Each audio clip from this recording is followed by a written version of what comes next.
প্রিয় দর্শক, বাংলাদেশ ওয়েদার আপডেটের গুরুত্বপূর্ণ ঘূর্ণিঝড় সংক্রান্ত সতর্ক বার্তায় সকলকে স্বাগত জানাই। আজ 23শে নভেম্বর 2025 এই মুহূর্তের যে বিশেষ সতর্ক বার্তা পাওয়া যাচ্ছে, আগামী 27শে নভেম্বরের মধ্যে বঙ্গোপসাগরে তৈরি হতে যাচ্ছে শক্তিশালী, মারাত্মক শক্তিশালী ঘূর্ণিঝড় সেনিয়ার, যা সরাসরি বাংলাদেশে এসে আঘাত করবে, বাংলাদেশ উপকূলে এসে আঘাত করবে। তো এই সংক্রান্ত খবর বিস্তারিত জানানো হবে ভিডিওটির মাধ্যমে। গুরুত্বপূর্ণ খবর সকলের কাছে শেয়ার করে জানিয়ে দিন, এবং আপনি কোথা থেকে দেখছেন তা অবশ্যই আমাদের কমেন্টের মাধ্যমে জানান, এবং আপনি চ্যানেলে নতুন হলে অবশ্যই চ্যানেলটিকে সাবস্ক্রাইব করে রেখে দিন প্রতিদিন নিয়মিত এরকম খবর পাওয়ার জন্য। তো প্রিয় দর্শক, আজ 23শে নভেম্বর 2025 এই মুহূর্তের যে পরিস্থিতি বঙ্গোপসাগরে দেখা যাচ্ছে, অলরেডি একটি ঘূর্ণাবর্ত দক্ষিণ মধ্য বঙ্গোপসাগরের আশেপাশে অবস্থান করছে, এবং এই ঘূর্ণাবর্তটি আগামী 48 ঘন্টার মধ্যেই শক্তি সঞ্চয় করে ঘনীভূত হওয়ার পথে এদিকে ইন্দোনেশিয়া উপকূলের আশেপাশে। 25শে নভেম্বরের মধ্যে এটি ঘনীভূত হয়ে শক্তিশালী নিম্নচাপে রূপান্তরিত হয়ে যাবে বলে দেখা যাচ্ছে পূর্বাভাসে, ইউরোপিয়ান ওয়েদার মডেলের পূর্বাভাস। সুতরাং এটি অনেক বেশি গুরুত্বপূর্ণ এবং অনেক নিশ্চিতভাবে বলা যাচ্ছে যে এই ঘূর্ণাবর্ত বা গভীর নিম্নচাপ কিন্তু 25 তারিখের মধ্যেই তৈরি হতে যাচ্ছে। 26শে নভেম্বরের মধ্যে এই নিম্নচাপটি সুস্পষ্ট আকারে গভীর নিম্নচাপে রূপান্তরিত হয়ে যাবে, এবং 26শে নভেম্বরের মধ্যেই এটির শক্তি অনেক বেশি বৃদ্ধি পাবে, এবং বায়ু প্রবাহের গতিবেগ অনেক জায়গাতেই প্রায় 80 থেকে 80 কিলোমিটার প্রতি ঘন্টা দমকা আকারে বৃদ্ধি পাবে। আরও একটি ঘূর্ণাবর্ত এদিকে শ্রীলঙ্কা উপকূলের কাছাকাছি অবস্থান করবে, যা পরবর্তী 24 ঘন্টা অর্থাৎ 27শে নভেম্বরের মধ্যে দেখা যাচ্ছে একসাথে মিলে যাবে দুটি ঘূর্ণাবর্ত, এবং এটি শক্তিশালী একটি গভীর নিম্নচাপ হিসেবে 27শে নভেম্বর এদিকে ইন্দোনেশিয়া উপকূল এবং আন্দামান নিকোবর দ্বীপপুঞ্জের কাছাকাছি অবস্থান করবে। 27শে নভেম্বর মধ্যরাতের মধ্যে এটি আরও শক্তি সঞ্চয় করবে এবং প্রাথমিক পর্যায়ের ঘূর্ণিঝড়ে রূপান্তরিত হয়ে যাবে। বায়ু প্রবাহের গতিবেগ তখনই দেখা যাচ্ছে 124 কিলোমিটার প্রতি ঘন্টা দমকা আকারে বৃদ্ধি পাওয়া শুরু করবে। পরবর্তী সময়ে 28শে নভেম্বর থেকে আমরা পরপর যদি দেখতে থাকি, তাহলে দেখা যাচ্ছে ঘূর্ণিঝড়টির শক্তি মারাত্মকভাবে বৃদ্ধি পাচ্ছে।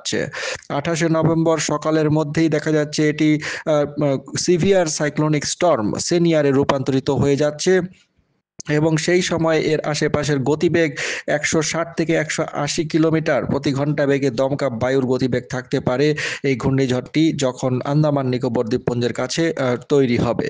28শে নভেম্বরের পরে 29শে নভেম্বরের মধ্যে এর গতিপথ দেখা যাচ্ছে উত্তর দিকে, উত্তর পশ্চিম দিকে এর গতিপথ থাকবে, এবং এটি সরাসরি গিয়ে ভারতীয় উপকূল এবং বাংলাদেশ উপকূলের কাছাকাছি পৌঁছে যাবে 29শে নভেম্বরের মধ্যে।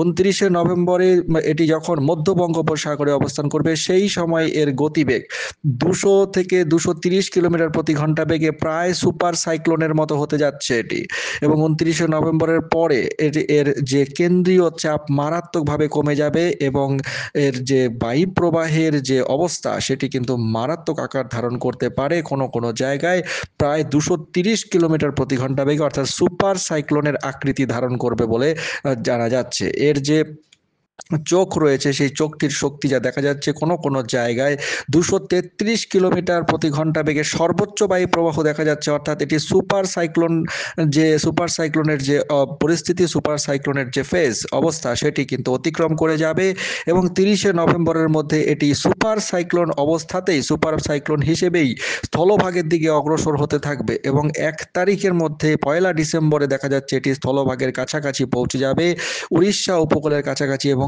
সেই সময়ে এর চারিদিকে দমকা বায়ুর গতিবেগ 230 কিলোমিটার, কোনো কোনো জায়গায় 240, সুপার সাইক্লোনের থেকেও অনেক বেশি শক্তিশালী আকারে এটি স্থলভাগের দিকে অগ্রসর হবে। 245 কিলোমিটার প্রতি ঘন্টা দমকা বায়ু, গাস্টি উইন্ড যেটা রয়েছে তার গতিবেগ থাকবে, এবং 2রা ডিসেম্বর এটি উপকূলের কাছাকাছি অবস্থান করবে, উড়িষ্যা উপকূলের কাছাকাছি।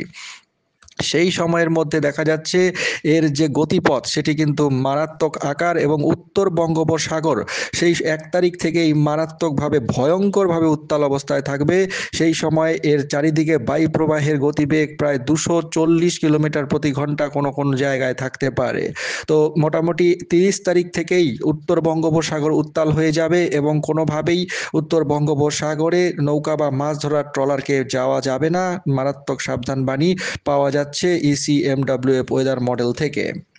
পরবর্তী সময়ে 2রা নভেম্বর রাতের মধ্যে এটি উত্তর বঙ্গোপসাগরে দীর্ঘ সময় অবস্থান করার পর 2রা ডিসেম্বর এবং 3রা ডিসেম্বর কিন্তু এটি সরাসরি গিয়ে বাংলাদেশ উপকূলে আঘাত করবে।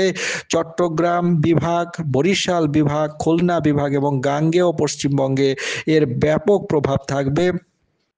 বায়ুপ্রবাহ স্থলভাগে আঘাত করার সময় প্রায় 200 কিলোমিটার প্রতি ঘন্টা বা তারও বেশি হতে পারে এবং এটি সরাসরি আপাতত যা খবর পাওয়া যাচ্ছে এটি চট্টগ্রাম বিভাগে সরাসরি আঘাত করবে। চট্টগ্রাম বিভাগে আঘাত করে এটি কিন্তু খুলনা বিভাগ, বরিশাল বিভাগ এবং তার পরবর্তী ক্ষেত্রে দেখা যাচ্ছে এটি সিলেট বিভাগের দিকেও অগ্রসর হতে পারে। আপাতত দেখা যাচ্ছে এটি চট্টগ্রাম বিভাগে সর্বোচ্চ প্রভাব বিস্তার করবে এবং উত্তর বঙ্গোপসাগরকে মারাত্মকভাবে প্রভাবিত করবে। উত্তর বঙ্গোপসাগরে এটি যখন অবস্থান করবে তখন কেন্দ্রীয় অংশের যে চাপ সেটি অনেক কম থাকবে এবং বায়ু প্রবাহের গতিবেগ কোনো কোনো জায়গায় 180 থেকে 200 কিলোমিটার প্রতি ঘন্টা দমকা আকারে থাকতে পারে। তো দর্শক, এই ছিল ইসিএমডব্লিউ ইউরোপিয়ান মডেলের মারাত্মক সতর্ক বার্তা এবং তার পরবর্তীতে আমরা আরও একটি মডেল দেখে নেব। জিএফএস মডেল অনুযায়ী কি দেখা যাচ্ছে। জিএফএস মডেল অনুযায়ীও দেখা যাচ্ছে এটি কিন্তু মারাত্মক আকার ধারণ করতে পারে এবং একই রকম যে পূর্বাভাস সেটি কিন্তু জিএফএস মডেল থেকেও পাওয়া যাচ্ছে। জিএফএস মডেল অর্থাৎ গ্লোবাল ফোরকাস্ট সিস্টেম যে মডেল রয়েছে সেই অনুযায়ী দেখা যাচ্ছে আগামী 27 তারিখের মধ্যেই এটি শক্তিশালী ঘূর্ণিঝড় তৈরি হয়ে যাবে মধ্য বঙ্গোপসাগরে। 26শে নভেম্বর সারাদিনে এই ঘূর্ণিঝড়টি নিম্নচাপ থেকে ঘূর্ণিঝড়ে রূপান্তরিত হবে আন্দামান নিকোবর দ্বীপপুঞ্জের কাছাকাছি এবং 27শে নভেম্বরের মধ্যে এটি একটি তীব্র শক্তিশালী ঘূর্ণিঝড়ে রূপান্তরিত হবে।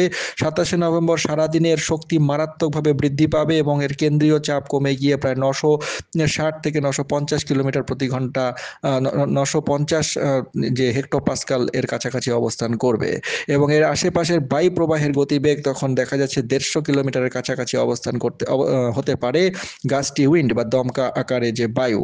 পরবর্তীতে এর শক্তি অনেক বেশি বৃদ্ধি পাবে এবং এটি এক্সট্রিমলি সিভিয়ার সাইক্লোনিক স্টর্ম হিসেবে উত্তর বঙ্গোপসাগরে এসে অবস্থান করবে অনেকটা সময় এবং 29-30 নভেম্বর থেকেই উত্তর বঙ্গোপসাগর মারাত্মকভাবে উত্তাল অবস্থায় থাকবে এবং এটি প্রথমে একই রকমভাবে দেখা যাচ্ছে জিএফএস মডেল অনুযায়ীও দেখা যাচ্ছে যে এটি প্রথমে উড়িষ্যা অন্ধ্র উপকূলের দিকে অগ্রসর হবে এবং তার পরবর্তী সময়ে এটি দিক পরিবর্তন করে উড়িষ্যা উপকূলে গিয়ে সরাসরি আঘাত করে গাঙ্গেয় পশ্চিমবঙ্গ এবং বাংলাদেশে গিয়ে সরাসরি উপস্থিত হবে।